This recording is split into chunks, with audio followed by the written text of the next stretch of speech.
সুপ্রিয় শিক্ষার্থীবৃন্দ, আসসালামু আলাইকুম। মডেল একাডেমি কর্তৃক আয়োজিত অনলাইন ক্লাসে চতুর্থ শ্রেণীর সকল শিক্ষার্থীকে স্বাগত জানাচ্ছি। আমি কর্ণাট্রী নন্দিনী, সহকারী শিক্ষক, মডেল একাডেমি। চতুর্থ শ্রেণীর শিক্ষার্থী এবং অভিভাবকবৃন্দ, আপনাদেরকে জানাচ্ছি শারদীয় শুভেচ্ছা। আশা করছি পূজার এই ছুটির পরে যে অনলাইন ক্লাসগুলো শুরু হয়ে গিয়েছে সেগুলো তোমরা আবারও নিয়মিত পর্যবেক্ষণ করছো এবং তোমাদের পড়াশোনার কার্যক্রমটি এগিয়ে নিয়ে যাচ্ছ। এই অনলাইন ক্লাসের ধারাবাহিকতায় আমি আবারও চলে এসেছি তোমাদের আমার বাংলা বই পাঠ্যপুস্তকের একটি গল্প নিয়ে। এই গল্পটি শুরু করার আগে আমি প্রতিটি ক্লাসে যেটা করি যে অনেকগুলো ছবি দেখিয়ে তোমাদেরকে জানার চেষ্টা করি যে তোমরা অধ্যায়টির নাম ধরতে পারছো কিনা। দেখো, এখানে আমরা একটি বিশেষ জায়গার অনেকগুলো অংশ ছবি দেখতে পাচ্ছি, তাই না? এই ছবিগুলো কি দেখে মনে হচ্ছে তোমাদের? কোথাকার ছবি হতে পারে? এই যে বড় একটি কি গম্বুজের মতো, তাই না? এটি হচ্ছে আমাদের পাহাড়পুর, এবং পাহাড়পুর হচ্ছে একটি বৌদ্ধ বিহার ছিল। সেটা কি আমরা একটু পরে পড়বো, আগে ছবিগুলো একটু দেখে নিই। যে বৌদ্ধ ভিক্ষুকরা ওখানে থাকতেন তাদের থাকার ঘরগুলো এইরকম ছিল, চার কোণা বিশিষ্ট ঘরগুলো ছিল তাদের, এবং এটা ছিল মূল ফটক, মানে মূল সদর দরজা। এটা একটু দূর থেকে দেখাচ্ছে, এটা একটু কাছ থেকে দেখাচ্ছে। হ্যাঁ, এখান থেকে গিয়ে মূল বাড়িতে ঢুকতে হতো, কেমন? আর তারপরে এখানে আছে দেখো ঘরগুলো, যে বলেছি আমি, যারা বৌদ্ধ ভিক্ষুক ছিলেন বা যারা শিক্ষার্থী ছিলেন, স্টুডেন্ট ছিল, তারা এই ঘরগুলোতে থাকতেন, কেমন? এবং এই ঘরগুলোর প্রত্যেকটি ছিল বর্গাকৃতির, এবং এগুলোর পাশে এই যে লম্বা একটা করিডোর বা আমরা বারান্দা বলতে পারি, যে প্রত্যেকটা রুমের পাশে লম্বা একটা বারান্দা একদম ছিল।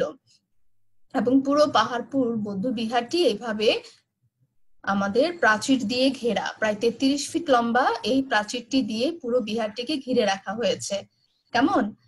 এই যে আমরা ছবিগুলো দেখেছি, ছবিগুলো দেখে আমি আশা করছি তোমরা বুঝতে পেরেছো যে আমরা কোন অধ্যায়টি নিয়ে পড়বো। আমাদের পাঠ্যপুস্তকের পাহাড়পুর গল্প যেটি আছে সেটি নিয়েই আজকে আসলে আমরা মূলত আলোচনা করব। তাহলে একটু দেখে ফেলি যে ক্লাসটি শেষ হলে তোমরা কি কি জিনিস শিখবে। প্রথমত, বাংলাদেশের ঐতিহাসিক স্থান সম্পর্কে জানতে পারবে, অধ্যায় ভিত্তিক যে শব্দার্থ আছে সেগুলো জানতে পারবে, শুদ্ধ উচ্চারণে পড়তে পারবে, বিষয় ভিত্তিক প্রশ্নের উত্তর বলতে ও লিখতে পারবে, এবং যুক্ত বর্ণ বিভাজন করতে পারবে, কেমন?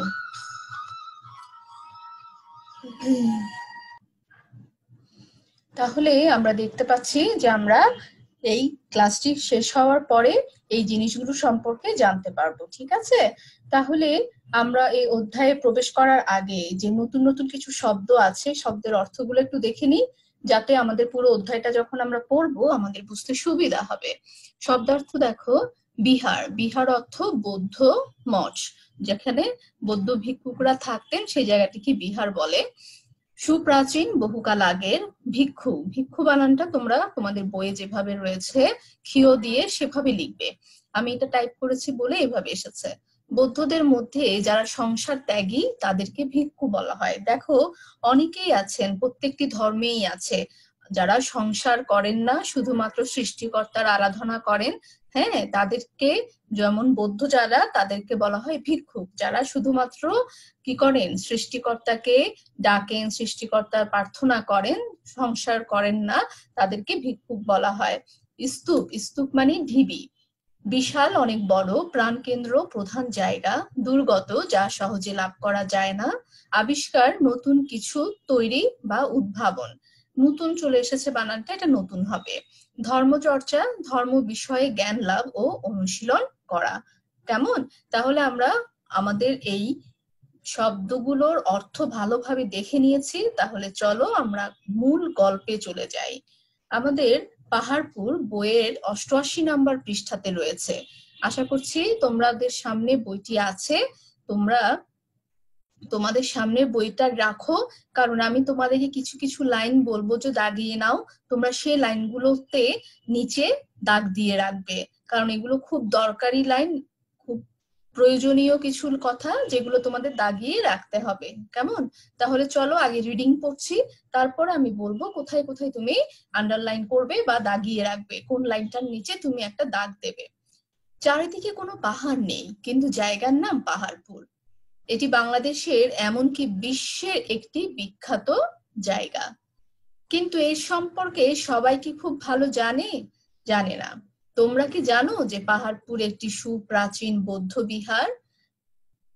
প্রায় 1400 বছর আগে বৌদ্ধ ধর্মের অনুসারী ভিক্ষুগণ কোনো বিশেষ একটি জায়গায় থাকতেন। সেখানে তারা নিজেদের ধর্মচর্চা করতেন এবং শিষ্যদের শিক্ষা দিতেন। এরকম জায়গার নাম বিহার।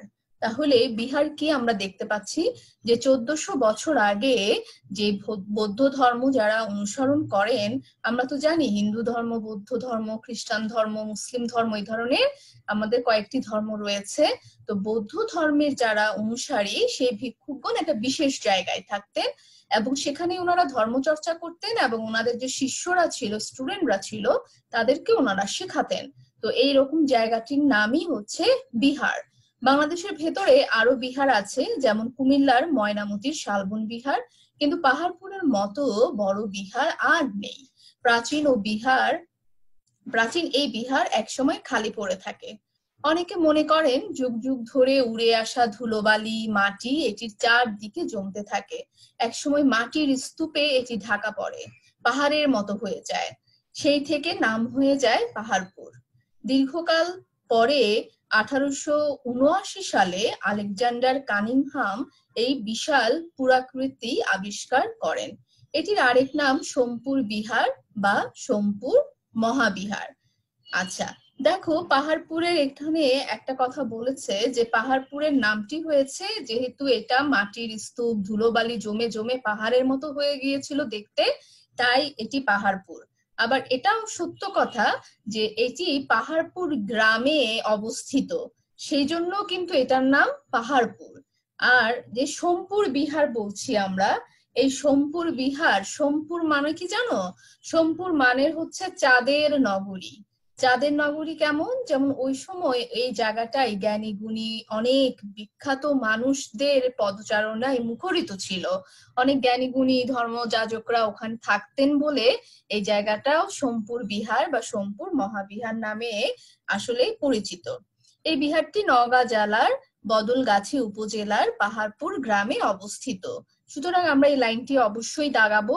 সেটি হচ্ছে বিশ্বের একদম প্রথম থেকে চলে আসো, এটি বাংলাদেশের এমনকি বিশ্বের একটি বিখ্যাত জায়গা। এই লাইনটা আমরা দাগাবো। হ্যাঁ, তারপর 1400 বছর আগে বৌদ্ধ ধর্মের অনুসারী, এখানে আমরা দাগাবো ভিক্ষুগণ একটা বিশেষ জায়গায় থাকতেন। এই লাইনটা আমরা দাগাবো। আর বাংলাদেশের আরেকটি বিহারের নাম কুমিল্লার ময়নামতির শালবন বিহার, এটার নামও আমরা দাগাবো। আর বিহারে ধর্মচর্চা করতেন, শিষ্যদের শিক্ষা দিতেন, এখানেও আমরা দাগাবো। আরেকটি জিনিস দীর্ঘকাল পরে দরকার নেই, জাস্ট এখান থেকে দাগাবে যে 1879 সালে আলেকজান্ডার কানিংহাম এই বিশাল পুরাকৃতি আবিষ্কার করেন। হ্যাঁ, এবং এটির আরেকটি নাম সোমপুর বিহার বা সোমপুর মহাবিহার। এই বিহারটি নওগাঁ জেলার বদলগাছি উপজেলার পাহাড়পুর গ্রামে অবস্থিত। এই লাইনটা খুবই দরকারি আমাদের জন্য। আর বিহার এলাকাটি প্রায় 40 একর জায়গা জুড়ে লালচে মাটির ভূমিতে বিস্তৃত। এই লাইনটাও খুব দরকার। দেখো এই মাটিগুলো লাল। 27 একর জমির উপর এর বিশাল একটা দালান। উত্তর দক্ষিণে এটি 922 ফুট এবং পূর্ব পশ্চিমে এটি 919 ফুট পর্যন্ত বিস্তৃত। বৌদ্ধ ধর্মাবলম্বী রাজা দ্বিতীয় ধর্মপাল প্রায় 1200 বছর আগে এটি নির্মাণ করেন। তার মানে ধর্মপাল যিনি ছিলেন উনি বৌদ্ধ ধর্মের অনুসারী ছিলেন এবং উনি প্রায় 1200 বছর আগে এটি নির্মাণ করেছিলেন। কিন্তু 1879 সালে আলেকজান্ডার কানিংহাম হচ্ছে এটিকে আবিষ্কার করে। কেমন? একদম নিচে মাটির অংশে একটি চারকোনা আকারের, ঠিক আছে, এটি বাইরের দেয়ালের গায়ে পোড়া মাটি দিয়ে নানা রকম ফুল, ফল, পাখি, পুতুল, মূর্তি ইত্যাদি বানানো আছে। উত্তর দিকে ঠিক মাঝখানে মূল দরজা, আমরা দেখেছি মূল ফটকটা, ঠিক আছে। তারপরে বড় হল ঘর আছে, পাশে দুটো হল ঘর ছোট। চারিদিকে দেয়ালের ভেতরে সুন্দর সারি বাঁধা 177টি ছোট ঘর। সামনে দিয়ে আছে লম্বা বারান্দা, আমরা যে প্রথমেই ছবিগুলো দেখে এসেছি চারিদিকে দেয়ালের ভেতরে সুন্দর সারি বাঁধা 177টি ছোট ঘর আছে, তাই না? আমরা দেখেছি কিন্তু সারি বাঁধা একসঙ্গে। সামনে দিয়ে লম্বা বারান্দা যে দেখালাম তোমাদেরকে। বিহারটিতে আছে পুকুর, কূপ, স্নানঘাট, স্নানঘর, রান্নাঘর, খাবার ঘর, শৌচাগার। সব মিলিয়ে বিহারটিতে 800 মানুষের থাকার ব্যবস্থা ছিল। পাহাড়পুর ছিল উচ্চ শিক্ষার প্রাণ কেন্দ্র।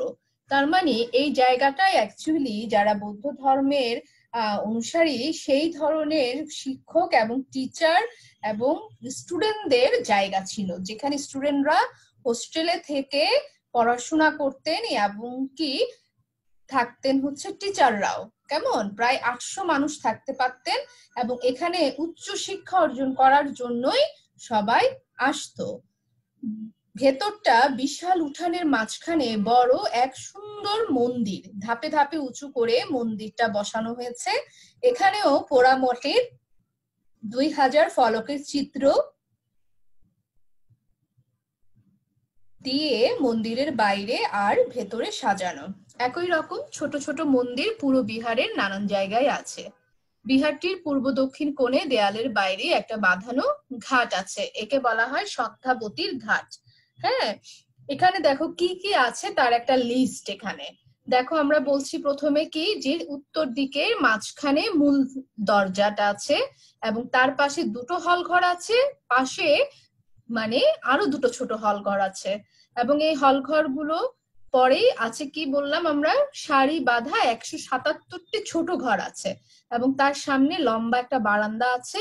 আর এখানে পুকুর, কূপ, কূপ মানে হচ্ছে যেখানে তোমার কুয়া বলতে পারো তুমি, স্নানঘাট, স্নানঘর, রান্নাঘর, খাবার ঘর, শৌচাগার, এই ধরনের সবকিছুই আছে। এবং কি আছে, একটা মন্দির আছে এবং মন্দিরটা ধাপে ধাপে উঁচু করে মন্দিরটাকে বসানো হয়েছে এবং সেখানেও পোড়ামাটির বিভিন্ন ফলক দেখা যায়।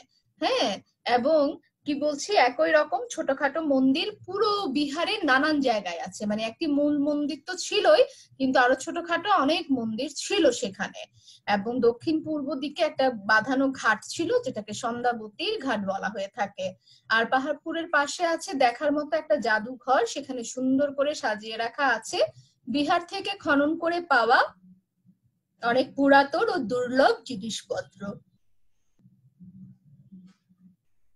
ঠিক আছে, এটা তো প্রথমে তুমি যখন বেড়াতে গিয়েছো তখন তো তুমি পাহাড়পুরটা দেখলে, কিন্তু এখান যখন খনন করা হচ্ছিল যেসব জিনিস পাওয়া গিয়েছে সেটি নিয়েও একটি জাদুঘর পাশেই আছে।